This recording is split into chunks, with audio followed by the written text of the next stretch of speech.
whatever situation I'm in. The best version of myself shows up.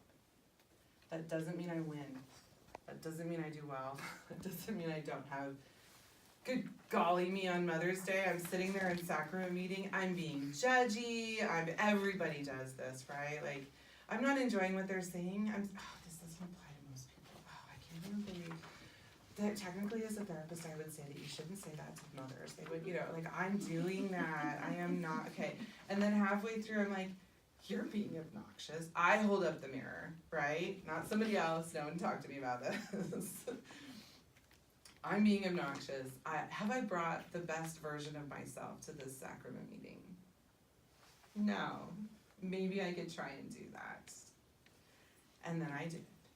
And it took some work. So you don't get to skip the swamp and the work and the fact that I'm still judgmental sometimes and I'm still bratty sometimes. And like, that still exists. And I still have to look in that mirror. But then I really did manage to bring the best version of myself into that sacrament meeting and love those people and try and understand their perspective. You know what? I learned something. Who knew? That's a personal example, but we all have that. Can I bring the best version of myself to this? And I did that, and I earned my own little bit of integrity and self-esteem there. I can esteem myself for going through that process. I don't esteem myself for not having the problems. I don't esteem myself for being perfect at solving them. But I was able to show up. And I was able to do that little thing, the best version of myself. So, and we could talk in so much detail about every single one of these things. But I encourage you right this second to just pick one. What stands out to you right now?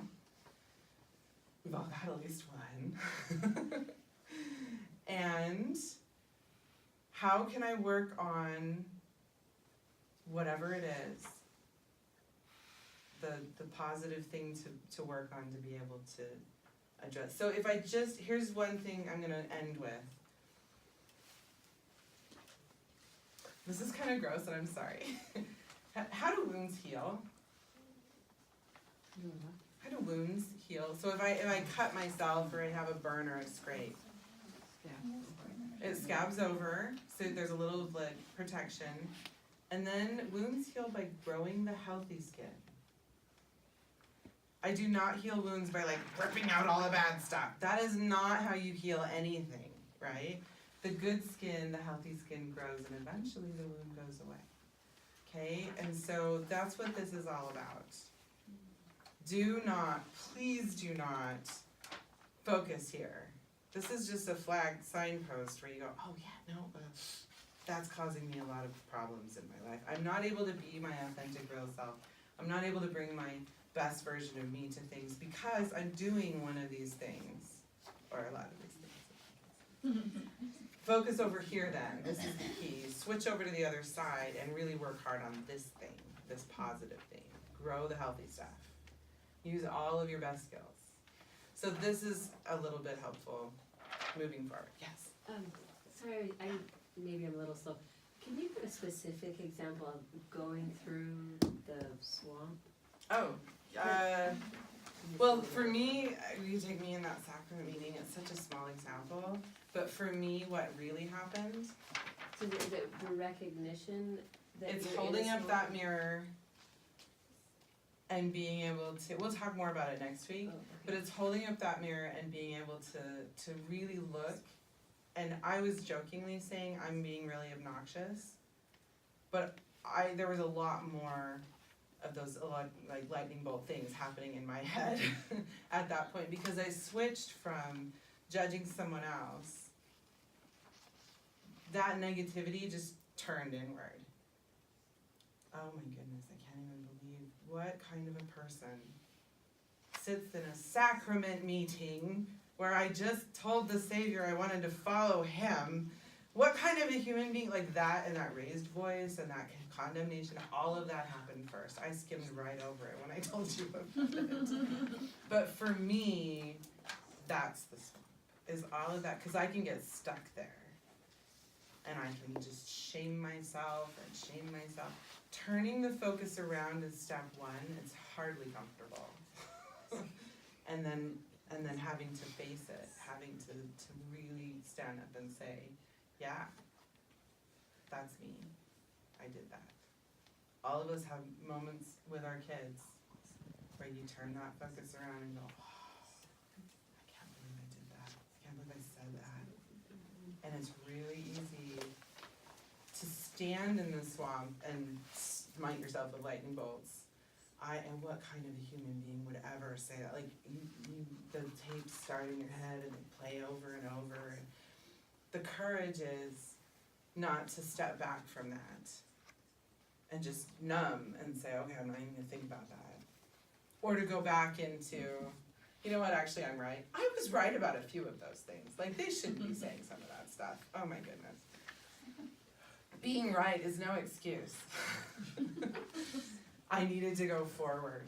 I needed to hold up that mirror. I needed to turn off the lightning bolts. And that's a process. And I needed to walk through, if I am the kind of person who sits in a sacrament meeting and judges people, what does that say about what I need to do?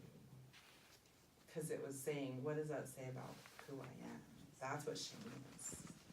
And no matter what your experience is, if it's rejection from somebody else, or if it could be an outside thing, it doesn't have to be your own, you don't have to be the source of whatever that is, the shame. But what does that say about me as a person needs to switch in order to move forward? I need to bring in the courage to face it, the compassion, to notice that that's what that integrated focus is all about, actually. Well, if we're focusing only inward, we can't see that there's 100 other people in the world right next to us that are also doing this. Like, I am not the only one, and I'm not the only one with a shame storm in my head, and I'm not the only one that hits myself with lightning bolts, but I can't see them if I'm staying inside of myself.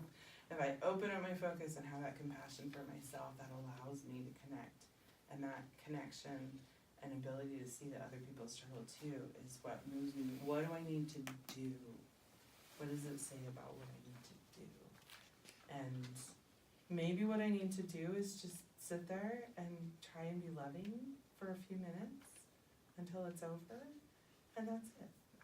And maybe Irene prays for those people and they're not living up to what he expects in a talk. There you go. That would be a really, there's so many spiritual shortcuts to courage and compassion and connection. Like, that is perfect. That is perfect. So did that answer your question? Be a little more clear? Thank you. Okay. Yeah, go read the scriptures now with all this stuff in your head. Like, go watch conference for a little bit and be like, oh, this is why I had a million quotes. It's like, there's so much of it. It's so good. Any other questions or thoughts? Okay, so next week we're going to talk about, this is the foundation, the bedrock, right? We're going to talk about how that affects relationships.